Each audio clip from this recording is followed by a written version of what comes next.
Episode 98, Excuses, Art of Escape. So, let's talk about something we've all experienced, trying to get out of plans. You know, those times when you'd rather be binge watching your favorite show or hibernating in your pajamas. We've all been there, right? Now, canceling plans requires skill and finesse. It's like a delicate dance where you need to balance your desire for solitude with the risk of offending your friends. You start by crafting the perfect excuse, something that's just believable enough to make you sound like a responsible adult. Oh, I would love to come to your party, but I've got this very important thing. Yeah, a thing. But here's the problem: our friends have evolved. They've become skeptics with advanced interrogation techniques. It's like they're training for the FBI. They start asking questions like, "What kind of thing? Can't you reschedule? Are you really going to miss my cat's birthday party for a thing?" And you're left stumbling, desperately trying to come up with a more elaborate excuse that doesn't make you sound like you're running away from the mob. And then there's the guilt trip. Oh, the guilt trip. They hit you with lines like, "But we've been planning this for weeks." Or, "I already bought a llama for the party, and now it'll be all alone." I mean, who buys a llama for a party? Is that the latest trend?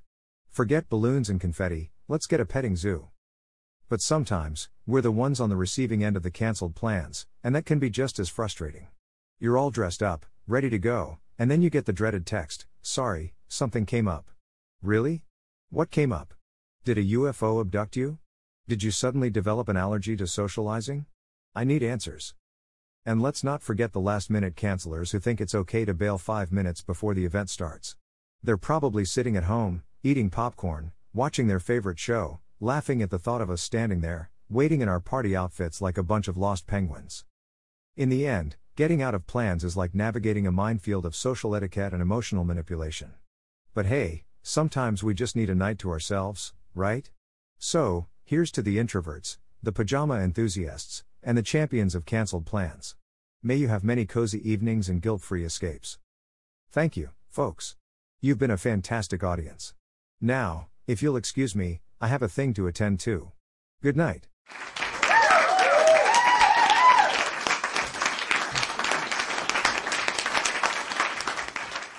Now, let's talk about something we've all experienced at some point, trying to get out of plans.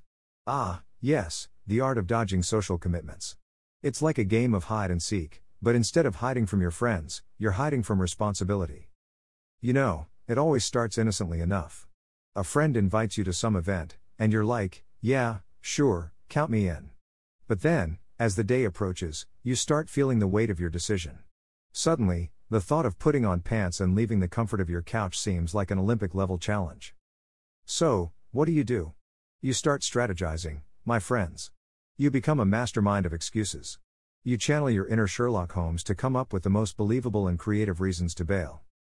You start with the classic, "Oh no, I think I'm coming down with something. Definitely don't want to spread this rare and highly contagious disease I just invented." Or maybe you go with the old reliable, "My dog ate my car keys, and now I can't leave the house." Hey, who's to say your dog isn't a locksmith?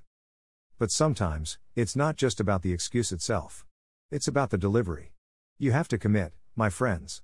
I once had a friend who was so dedicated to getting out of plans, he actually faked a British accent for an entire phone conversation.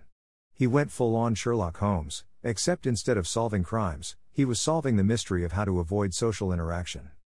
And let's not forget the power of technology in our quest to escape plans.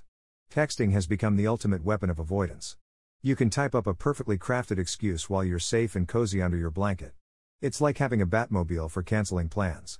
Just type, "Sorry, something urgent came up. I can't make it." And boom.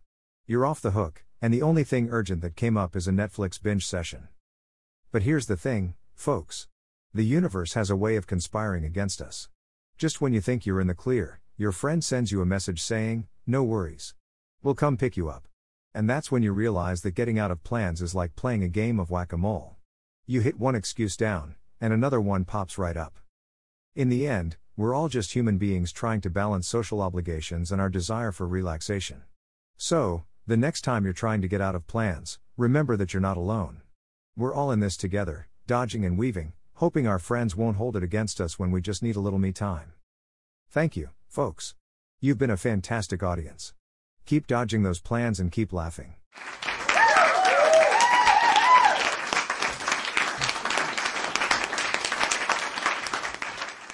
So, let's talk about one of life's greatest challenges, trying to get out of plans.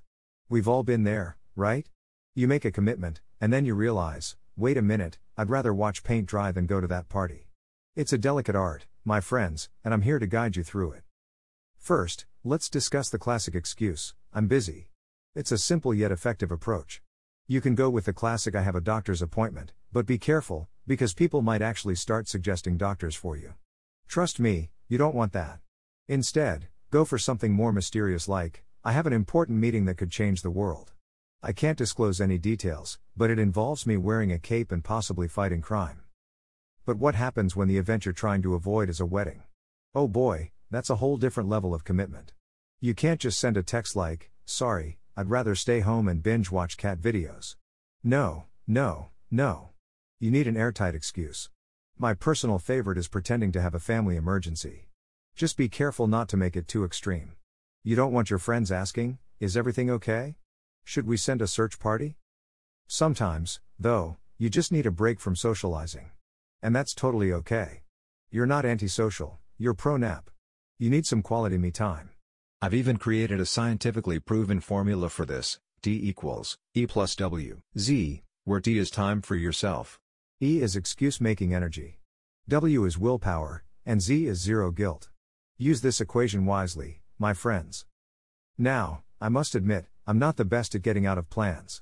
In fact, I once found myself caught in a web of excuses that I couldn't escape. I had to attend a family reunion, and let me tell you, it was like attending a history lesson on the genetics of awkwardness. So, I tried to come up with the ultimate excuse. I said I had to go on a top-secret undercover mission for the government. Turns out, my family wasn't impressed. They just gave me a knowing look and said, sure, you're a secret agent. Pass the mashed potatoes. Talk about a tough crowd. In conclusion, getting out of plans requires finesse, creativity, and a willingness to risk a raised eyebrow or two. But hey, life is short, and sometimes we just need a break.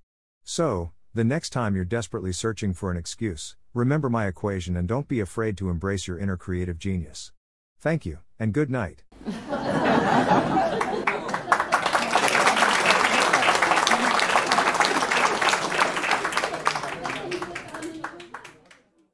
And that wraps up another laughter-filled episode of Not So Funny A.